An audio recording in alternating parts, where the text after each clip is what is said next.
hopefully at some point. Once we make it big in the podcasting world. I know, like, man, if only we can make like $50 first. If somebody would send us $1, we should put our Venmo up. Just if every follower just sent us $1, we would have like lunch. We would have lunch. Well, I mean, because I did post about it on our last one, because we have 50 something on YouTube, I think it's 10 on Spotify. But then if you go across other stuff for just the shorts and stuff. Yeah. So people are, not necessarily subscribing to the full show, but are watching some of our content. Yeah, because of you. Because of me? What did I do? Well, it's, I guess because of your voice, I guess it's soothing enough so that they listen to you and like a lot of your things. And they look at me and they're like, Well then, hello, listeners.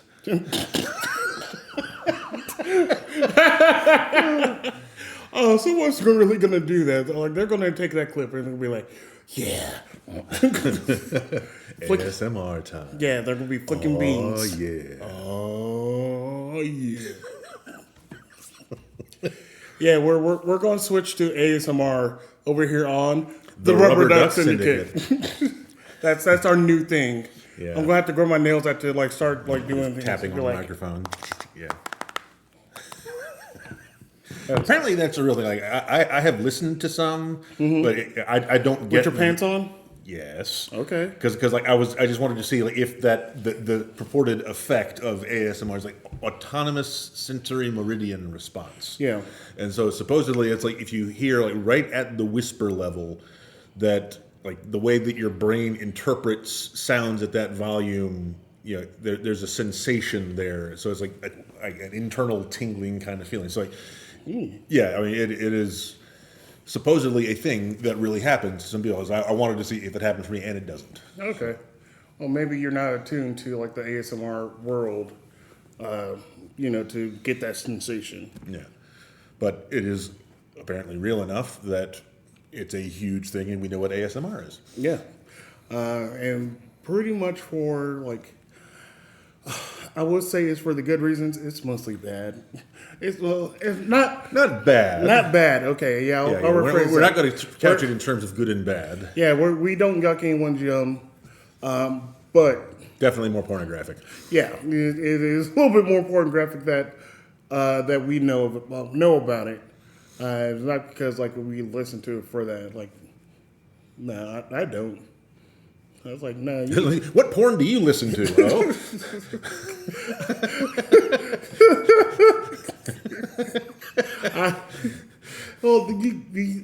If you think about that. Speaking of porn, I wrote stuff. I wrote stuff down. Speaking of abrupt segues,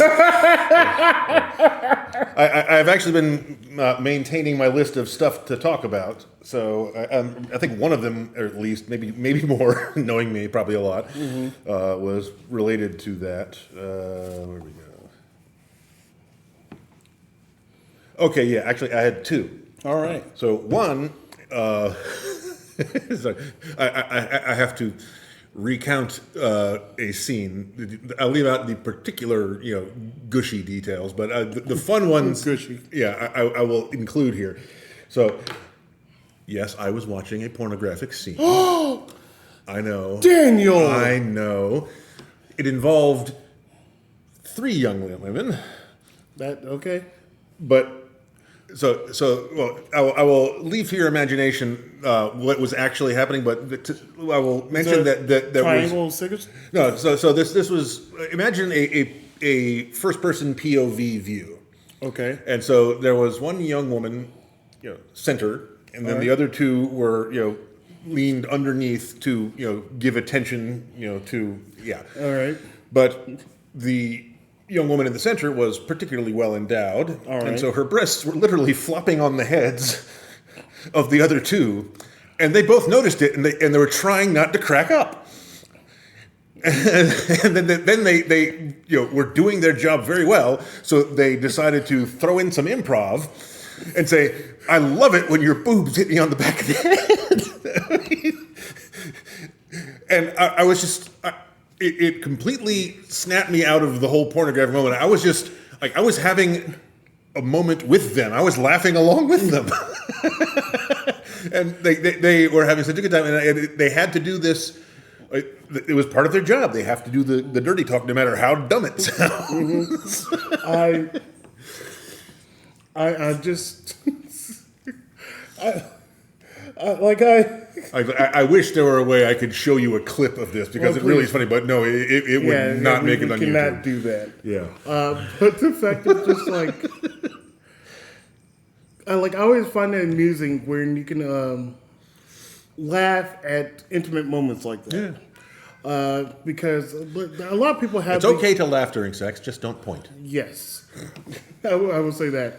But... laughter can be a part of an intimate moment, because all right. So I will tell folks, the pornography that you're watching is classy porn. Is classy porn, but it's also those people are actors. Mm-hmm. They are professionals at doing what they're doing.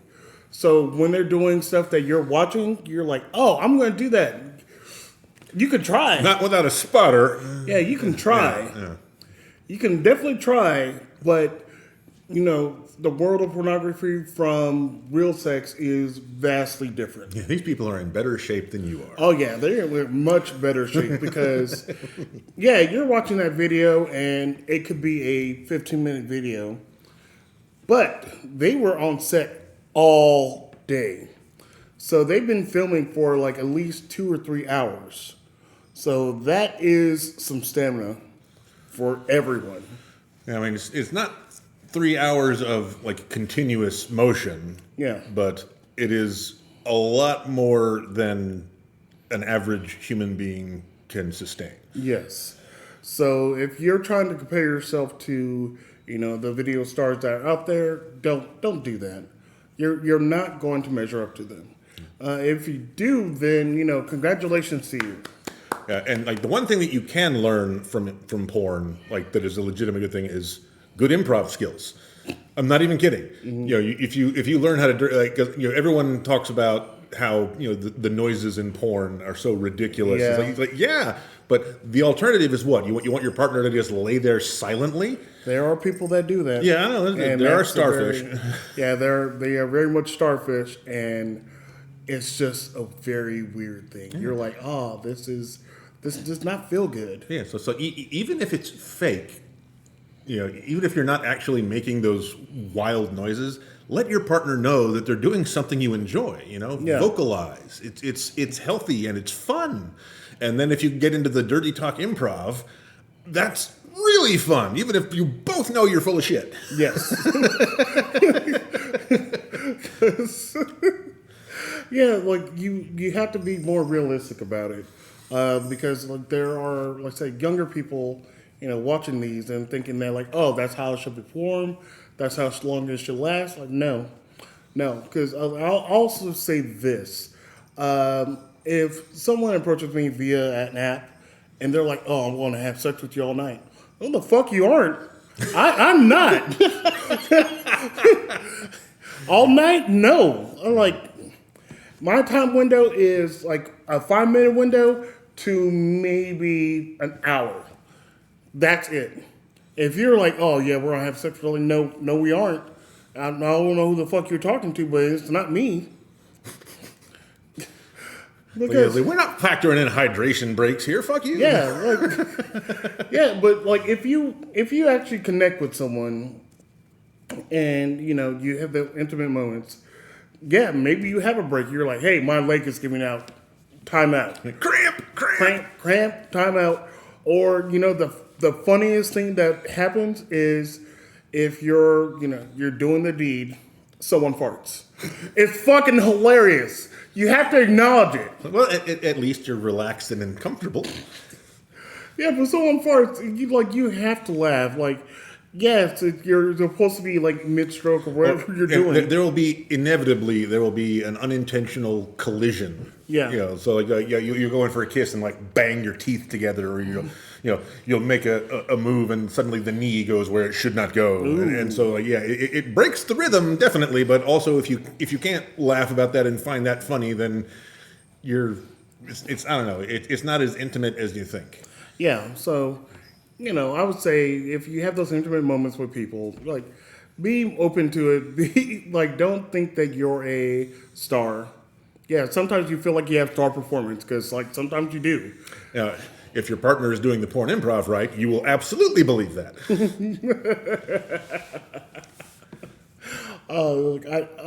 What I'm thinking about right now is from Letterkenny when they were talking about the sounds. It's been a while for me for watching Letterkenny. Someone put it right here, maybe. So what are we putting there? A clip or? Yeah, it's going to be a clip. Well, then we should be quiet for a few minutes. Oh, sure. We'll just pause right here, and we'll make a face, and then pause the video for as long as we need to. There we go. Yeah, we're not going to edit that at all. I think this is your video this time. Okay, so. well, we'll see what I can do. No, you'll be able to find it. You'll find it. And you're like, oh yeah, this scene.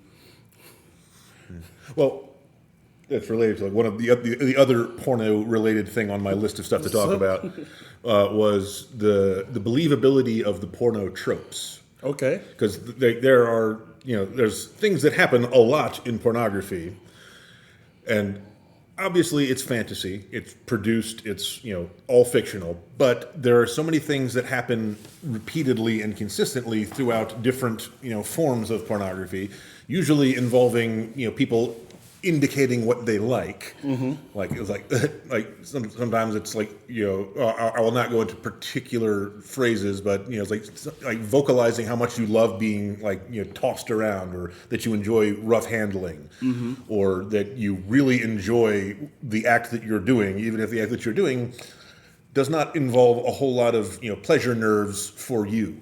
So like oral sex, for example, mm-hmm. In porno, the people providing oral sex fucking love doing it.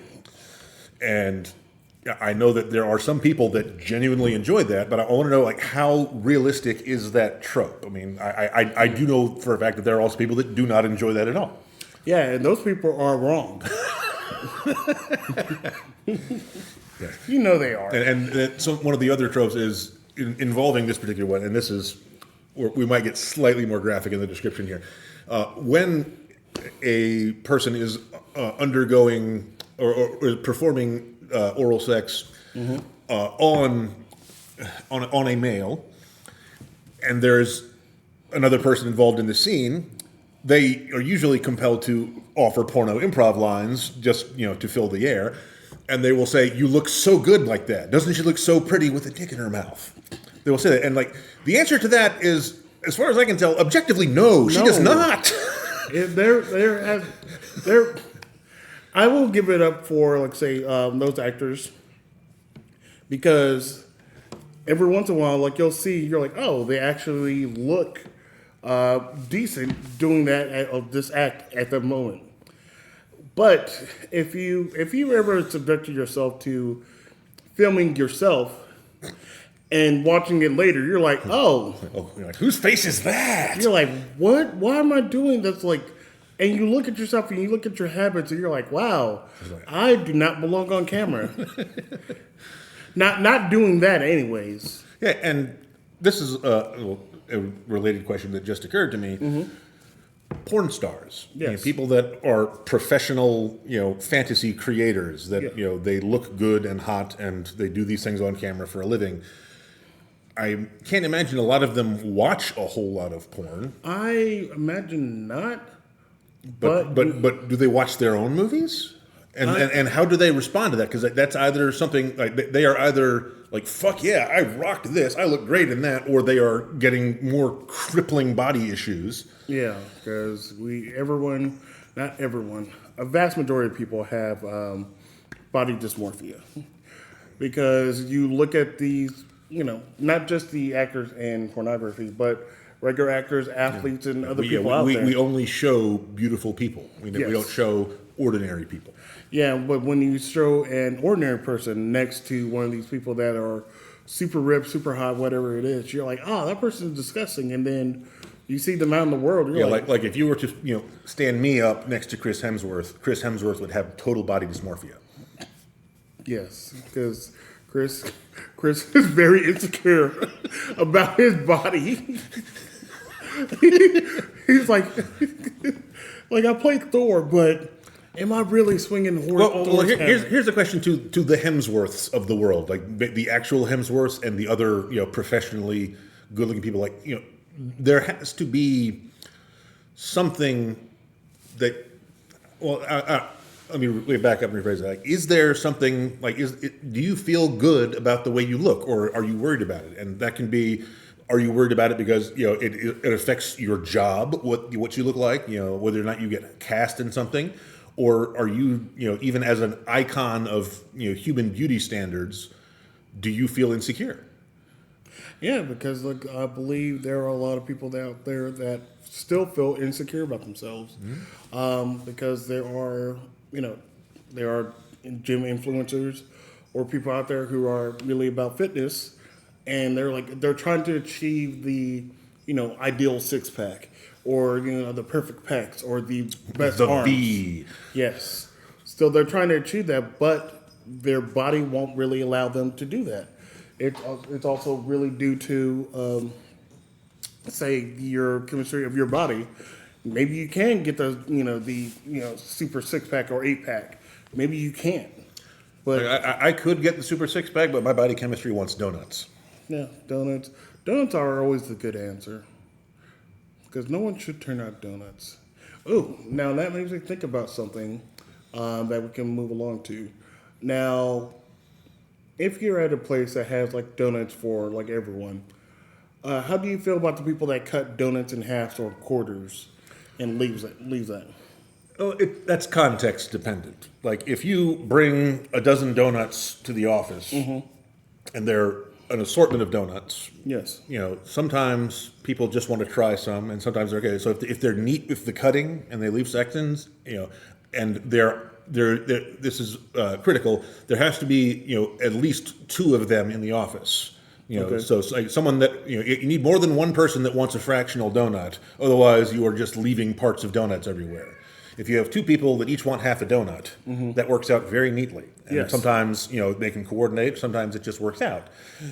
And personally, I don't mind, going, at the end of the donut rush, okay, so like a couple people have cut quarters and thirds. Like my mom is particularly rigorous when it comes to sampling donuts. Oh, she's one of those. Yeah, she is. And so she will try little bits of the one she wants to try, but she doesn't want to have a whole donut.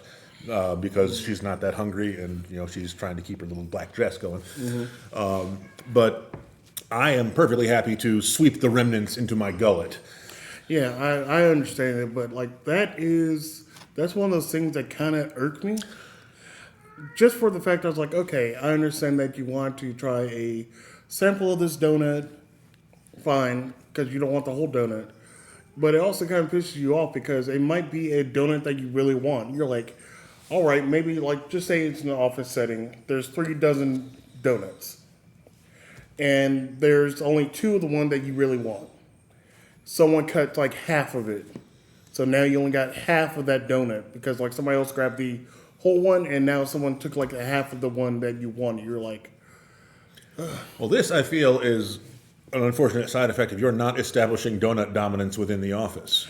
Yeah, Everyone should know what your favorite donut is, and they should know there are consequences for cutting that donut in half. There should be, but they also do the thing where they're like, oh, I'm trying to watch my weight, do this. I was like, okay, guess what? Cool, I understand. But it's like that line from Analyze This. What kind of sandwich ain't too fattening? A half a sandwich.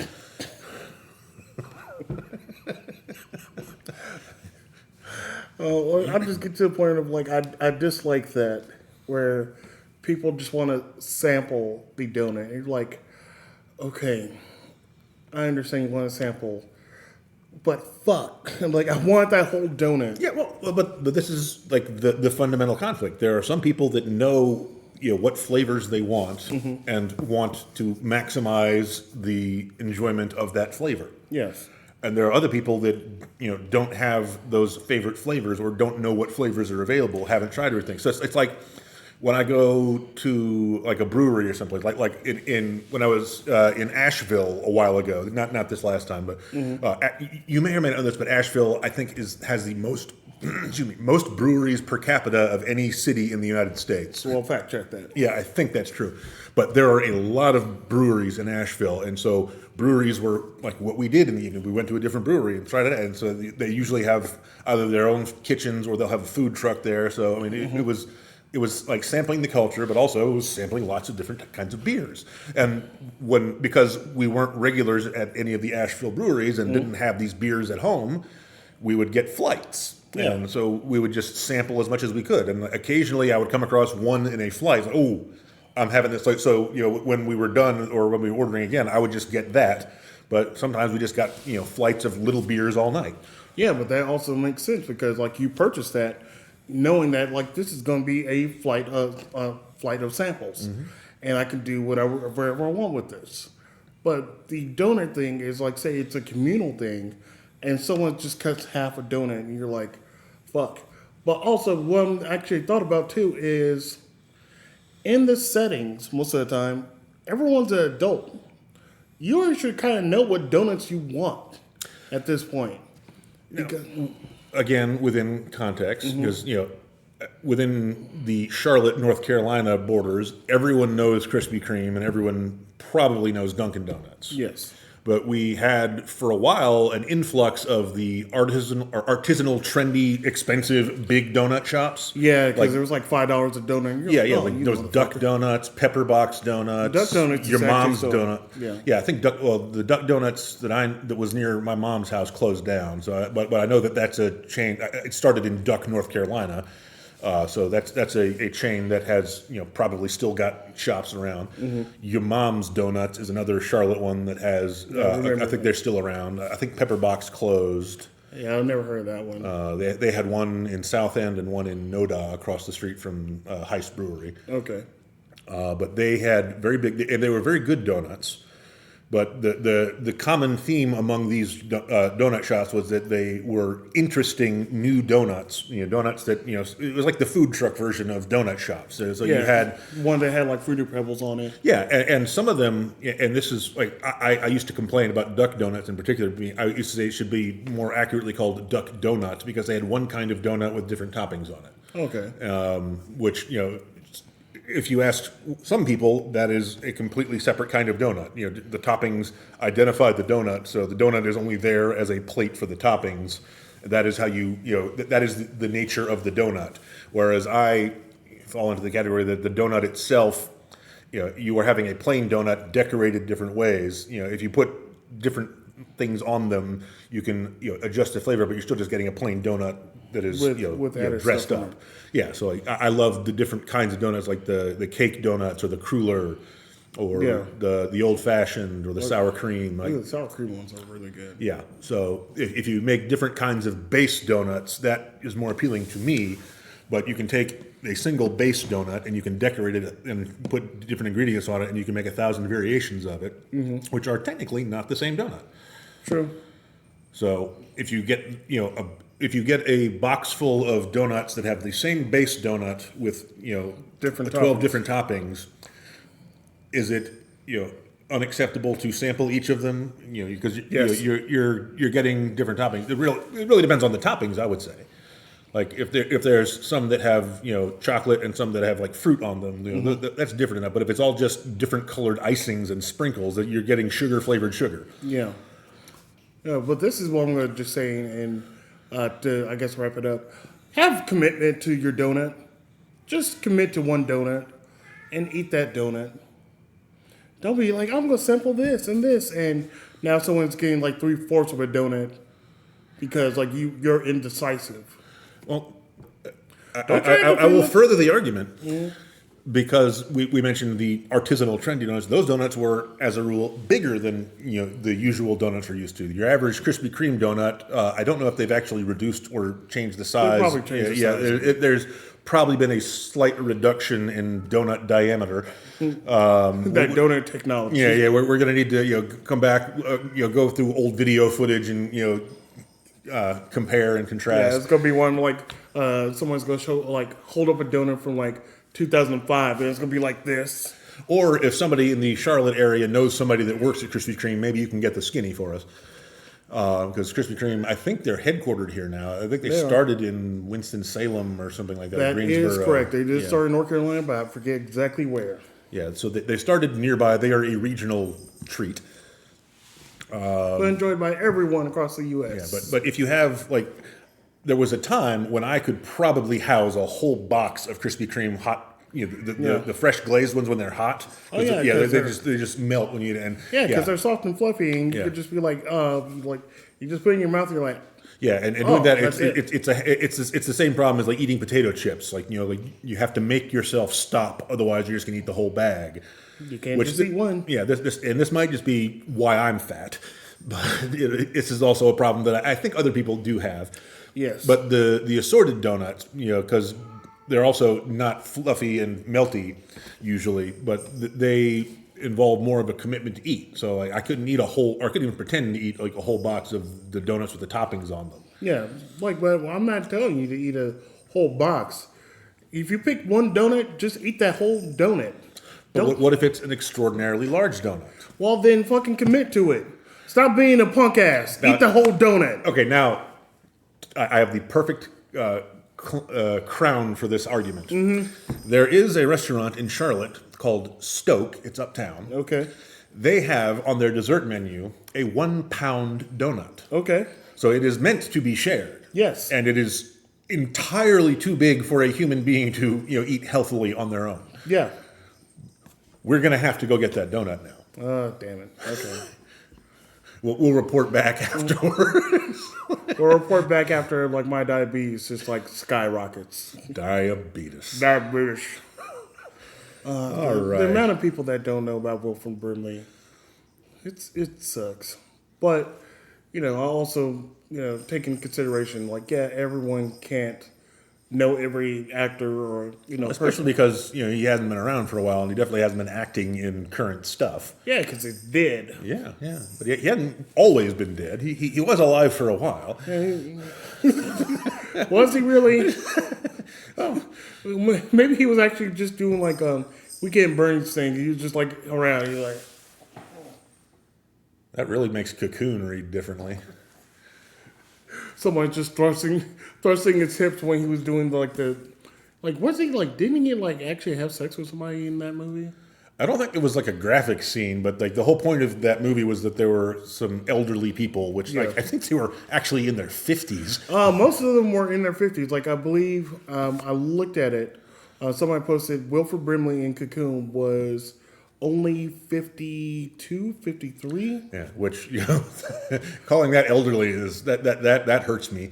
Yeah, because it also sucks because they did a comparison. They're Wilford Brimley was 52, 53 in Cocoon, and then show Paul Rudd was around the same age when he did the last Ant-Man movie. Yeah, of course, Paul Rudd is one of those actors that does not age. Oh, he's a vampire. We know it. Yeah, he drinks the blood of the young. Yes, there's a couple actors that are like that. Paul Rudd is definitely one of those. There was another actor that a lot of people mentioned, but I forget who it is right now. But there are a few actors where you look at them, you're like, how the hell do you still look the exact same? And it's been 25 years. Mary Steenburgen, has not aged a day in 40 years. Mm-hmm. And Andie MacDowell used to be like that, but she went from never looking different to suddenly having aged gracefully in 1 week. Oh yeah, and that's totally fine. Because there's a lot of, I guess it's body dysmorphia, of actors or people out there that are so concerned about looking young that they do all this extreme stuff, and you're like, what happened to your face? One that I can think of is Simon Cowell. He Yeah, looks I've seen weird. that picture. Yeah. Yeah, well, we'll display a picture right Yeah, here. yeah, that is a picture. And if you ever saw a picture of Simon Cowell before that picture, you would be shocked. Also, another one was Burt Reynolds. Burt Reynolds looked very weird towards the end of his life. Yeah, I think I vaguely remember that he had a bit of surgery done. Yeah, well, not a bit. It was a lot because he looked like an Asian man. That's what he looked like. Like that. That's not a bad thing to look like an Asian man, but when you're But if your name is Burt, it's a hard thing to pull off. Burt Reynolds. How many Asians named Burt do you know? Exactly 3. Really? No. Only 3? Well, you got to think. And I guess in the culture for like say Asian people, if they're coming to America or they need an American name, they'll pick like an American name. So there was like one guy I remember named Burt, place where I worked at, but he was not really Burt. Like I forgot what his actual name was, but him and his sister went by like he was Burt. His sister's name was Grace, but like obviously they had like a different name that was in I guess that was related to them in Asia, but. Yeah, and then there are within Asian cultures there are different naming traditions anyway. So you can have multiple names because like you may have noticed there is more than one person with the surname Li, in China. Yeah, and there are I think there are really only.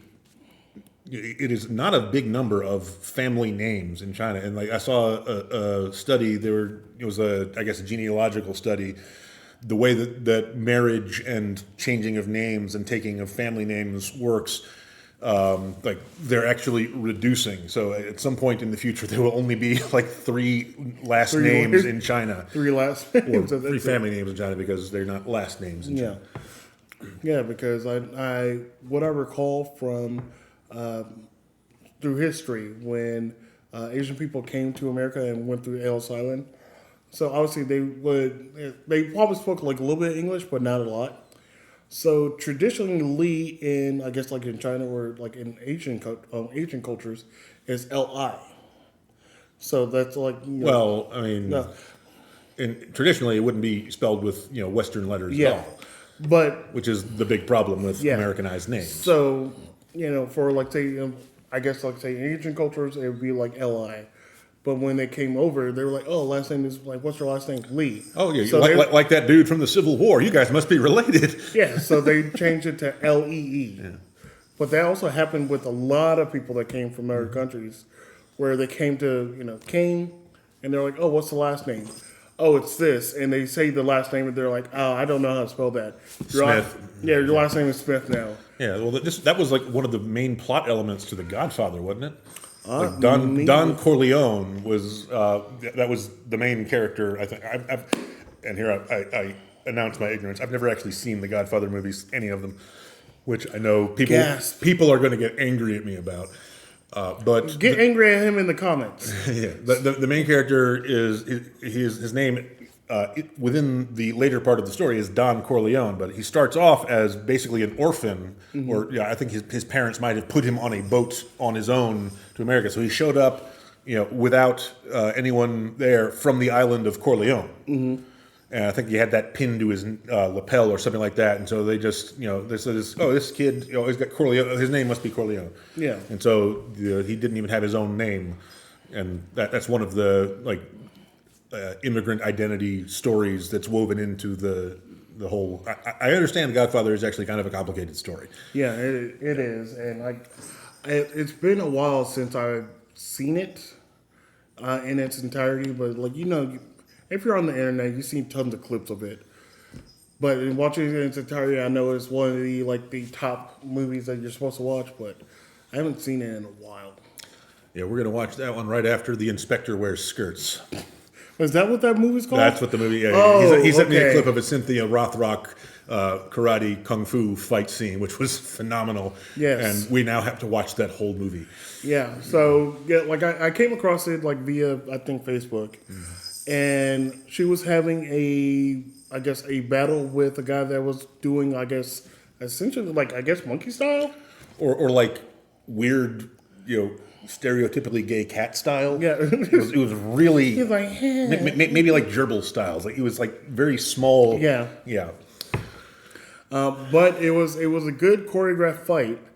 But the scenes that came after that were phenomenal because I just want to call that movie Dropkick City because everyone was like that dude was getting drop kicked like 8 times. It's double leg, full on, like full body drop kick. Yeah, Yes. it was. Yeah, he was thoroughly beaten by the end of that scene. Yeah, and then the fact of like 2 of these women grabbed either one of his arms, started running towards a pillar, and ran him into a pillar. I was like, you women are messed up. I was like, it's already bad enough that you beat him with, several drop kicks. Now you're like, we're gonna run you into this pillar. In their defense, he was probably the bad guy. Maybe, you don't know. We have to watch the movie to find out. Cynthia Rothrock played the villain in some movies, but I think that was one of the ones where she was the star, and so if she was starring in it, she was never the villain. Yeah, there could be star villains. There could be. I don't know, but we're going to have to watch the movie to find out if she was the good person or the bad person in this.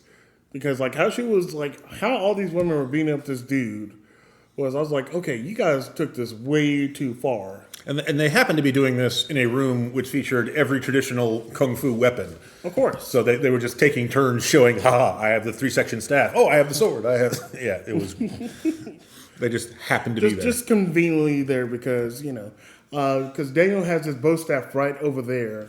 Actually, it's upstairs. Oh, it's up to, well, what am I looking at right there? That's. You could just went with the bid, man.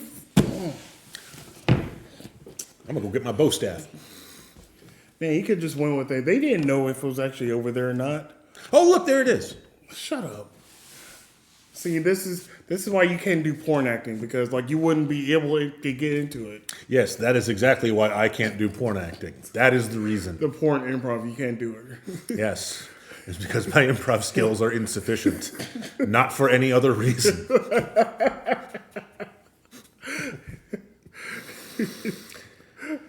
She's like, give it to me rough. You're like, well, I can give you these, like, kind of rough, maybe. I don't want to hurt you. Okay. To bring the topic back to improv and pornography, there's always we were discussing examples of good porno improv, but there are definitely examples of bad porno, like like where the dirty talk is clearly like someone told this poor young girl that you just have to keep talking, and just so it's always like, oh, do you like that? Do you like that? Do you like what I'm doing? And at some point, I'm sure this is like there's got to be at least one like recorded instance of this, like where the male talent was like, yes, I like it. Shut up. Here, I'll give you an example. Something that occurred with me. With you or with your, like, is this a personal thing or is this like what you watch? No, personal. Okay. So I met up with someone, and Cat is offering sound effects. I met up with someone, and I was providing oral sex. I know. You do. Yeah, I'm a heathen. So this person decided to, amp it up by talking in between. I was like, okay, cool. A little dirty talk is fine. But instead of making statements, it was questions. How are you supposed to answer? I know. I got very angry about this. Because, I understand you could be like, yeah, you like that? It's big. Like, okay, cool. But it kept being questions the entire time. Okay, now, if they were yes or no questions, you could theoretically say, mm-hmm. No, these were... But the vast amount of questions... Were they essay questions?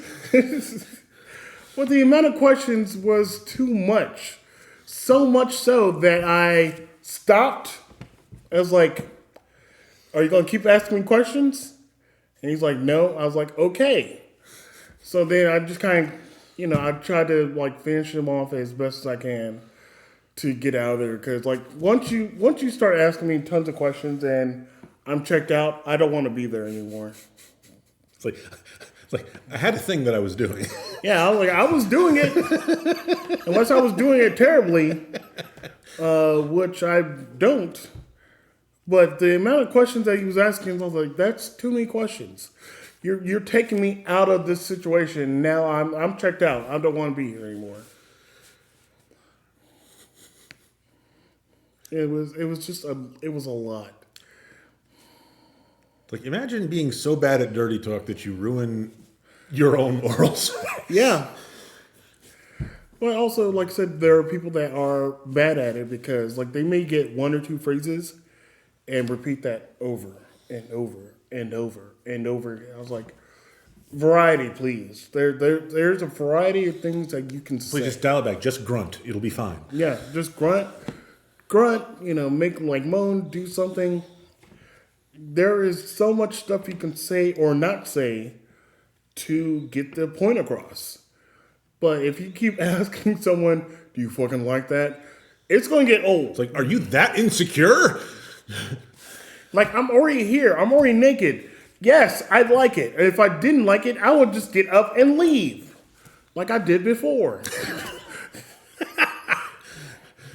You have a series of basically war stories. It's like you have had some phenomenally bad people in bed. Now, think about this. Now, I am a gay man, and I don't have tons of stories. But also... So this is all like the same guy. All these no, stories. it's not all the same guy. I could just imagine the amount of gay men out there that have a vast amount of stories about crazy shit that they did or the encounters that they have. Like, I have just a few. But I'm pretty sure there are, like, some that, like, have a catalog. They're like, oh, from 05 to 08, I'm going to tell you these 10 stories. From 09 to 2011, I can tell you these stories. It's like, I've got a bingo card of really lousy sex acts. Oh, yeah. It's but it also really depends Actually, on... That would be an interesting game. Depending on your social context. Like, if you were having regular sex with, different people, the, weird sex act bingo would be a fun game. It could be. Because I can definitely check off one where I went to someone's place and they showed me a video of someone getting footed.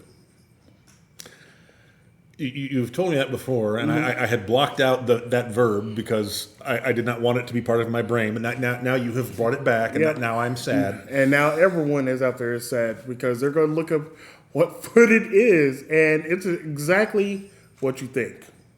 Someone getting just, how Red told you to put Red said he's gonna put a foot up in your ass. Yeah. Essentially, that's how it happened. Don't corrupt Red Foreman with this. No. Too bad. Bye. Bye. They're like, oh, you got your... Okay, that's cute. That's usually. Let me know when it launches. I'll like and subscribe. By the way, like and subscribe, folks. Yes. Yeah, we have to say that. Yeah, like, Feels subscribe. dirty. Like, subscribe, hit buttons, hit bells, do dinglings and things Remember us. Remember me.